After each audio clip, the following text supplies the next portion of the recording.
E agora, mudando por completo de assunto muito sério, muito falado na mídia nos últimos meses, pais separados e constantes acusações e ofensas a um deles. Esta situação é conhecida como alienação parental e afeta e muito o desenvolvimento da criança. Para falar sobre a lei que coíbe esta prática, nós convidamos o advogado Igor Hentz. Hentz? Hentz. Hentz, agora está correto. Igor Hentz. Igor, seja bem-vindo ao programa.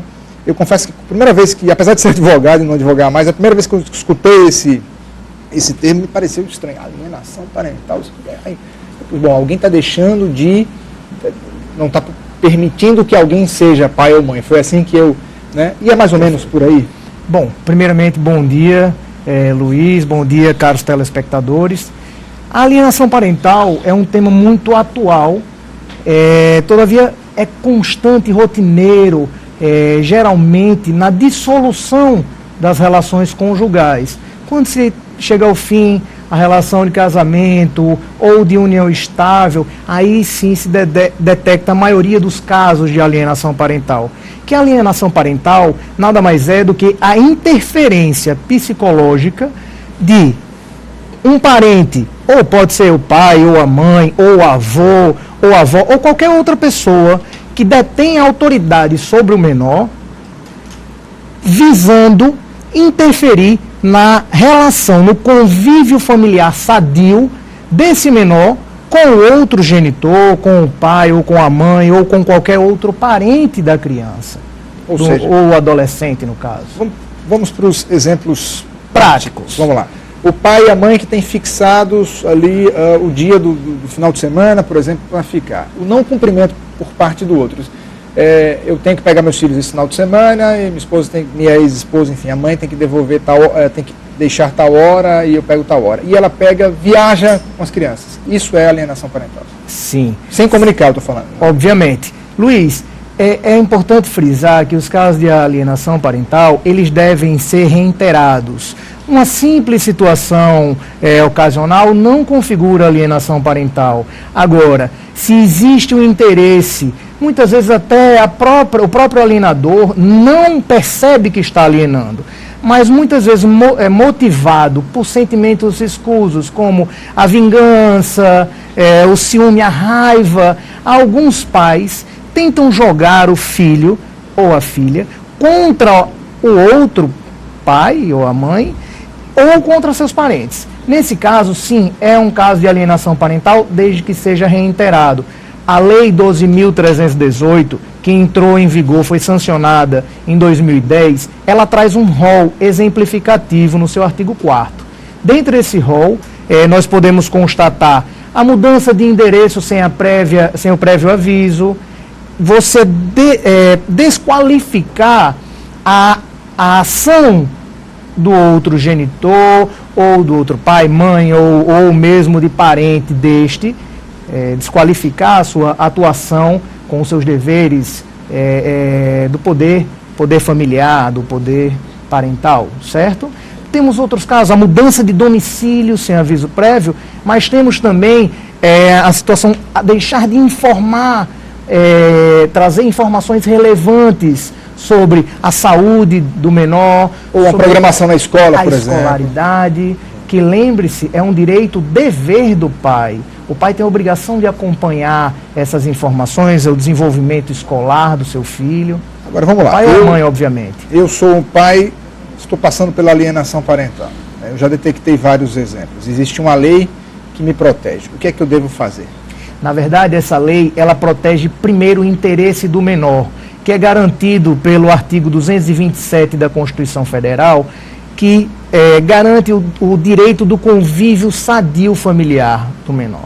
Então, um pai que se vê na situação em que sofre, tanto ele quanto o filho vem sofrendo alienação parental, ele pode, se estiver em curso um processo, digamos, de dissolução de união estável ou mesmo de divórcio, ele pode, de forma incidental, pedir ao juiz que se manifeste, declare a alienação parental e as medidas necessárias para que essa alienação cesse.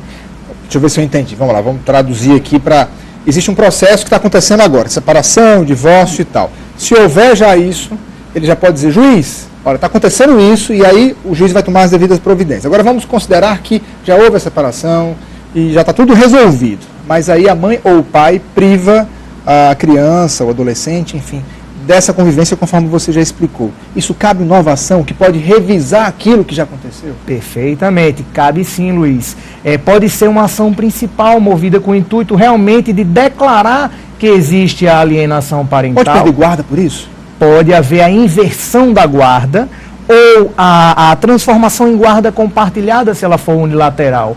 Pode, inclusive, se for reiterada, ser caracterizada a desobediência à ordem judicial e ensejar também até prisão. É isso. Apesar de não ser tipificada criminalmente, mas se houver a desobediência à ordem judicial para que cesse a alienação parental, sim, pode aquele alienador ser sancionado com a prisão.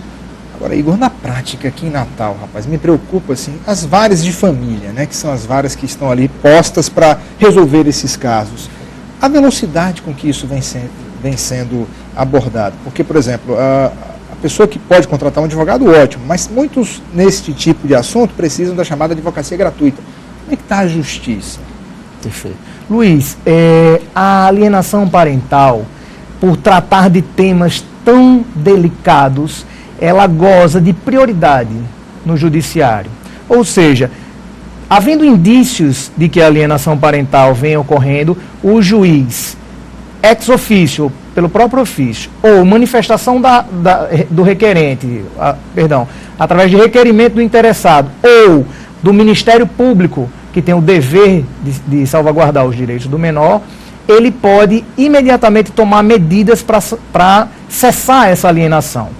Após essa medida emergencial, ele deve convocar uma equipe multidisciplinar, composta de psicólogos, psiquiatras, assistentes sociais, para que elabore um estudo que tem o prazo de 90 dias para constatar realmente a alienação parental e, dessa forma, poder tomar as medidas para ou afastar o alienador do convívio ou fazer com que aquela vítima, aquele outro pai ou parente possa ter a proximidade maior com o menor, enfim, as outras sanções que são cabíveis no caso da alienação. Vamos relembrar então, porque o número da lei e qual o artigo, porque, gente, é muito importante isso. O número, deixa eu olhar para essa câmera aqui, não, voltando aqui para agora.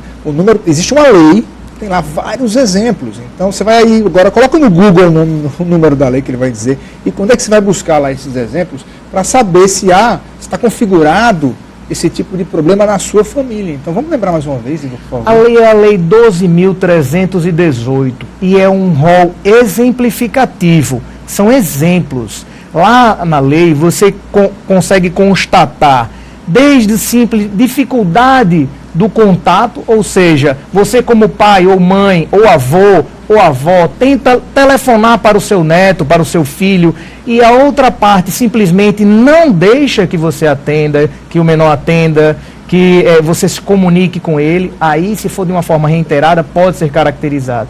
Ou até casos mais graves, Luiz, infelizmente, ocorre quando as pessoas são entorpecidas pelos sentimentos de vingança, de raiva, podem ensejar até uma denunciação caluniosa, como existem alguns exemplos, inclusive advogamos em nosso escritório, casos onde a alienação se deu por uma denúncia criminal de abuso sexual. Veja só, alguns pais no exercício do dever que lhe cabe constitucionalmente, eles são acusados de práticas libidinosas ou até mesmo práticas de conjunção carnal contra filhos, isso de forma caluniosa, ou seja, imposta sobre essa relação e, enfim, o prejuízo é imensurável.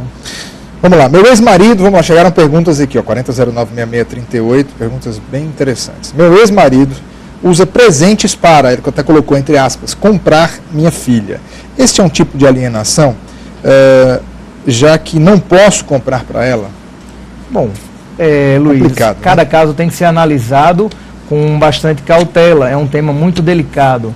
Agora, a diferença econômica entre os pais não pode ser caracterizado, pelo menos à primeira vista, como alienação parental. Se o pai ou a mãe goza de um poder aquisitivo maior e ele quer proporcionar um agrado ao filho, enfim, é possível sim que ele faça isso sem que conote-se uma alienação parental. Agora, se o objetivo, se consegue caracterizar que o objetivo desse presenteamento, dessa constante aquisição de bens materiais é atrapalhar o convívio entre o outro pai ou mãe ou parente, aí sim pode ser caracterizado. Ou seja, se a diferença econômica entre os pais for jogada na cara da criança, tipo, não, se você ficar comigo, você sabe que comigo a vida é muito melhor, vai ganhar presente, vai viajar, não sei o quê, e na sua mãe ela mora, não sei o quê, tal. Isso sim, esse tipo de bullying, digamos assim, aí sim. Perfeitamente.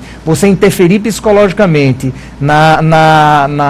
se valendo da dificuldade que o menor tem, ou seja, da incapacidade que o menor tem de discernir, alegando que é melhor para ele conviver com um em detrimento do outro, aí sim é caracterizada alienação parental.